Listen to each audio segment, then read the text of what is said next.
जमीन बाजूला आघाडीला आलेले उद्योगार आदर्शाचा मैदानात शांतता आहे. स्नायपर कंप्लीट केला 5 विकेट जण आपल्या स्पेलमध्ये मिळवल्या. तो बॅट्समन मैदानात शांतपणे सध्याचा गणिता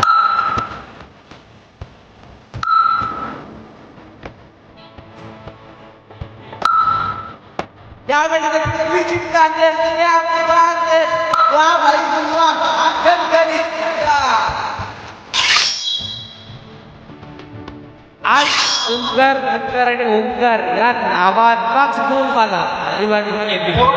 आता सोन्याची आखी 35,000 अधिक रुपये द्यावं परिहार झाली की या स्पर्धेमध्ये त्याला 9 ज्याने धावा बनवल्या 146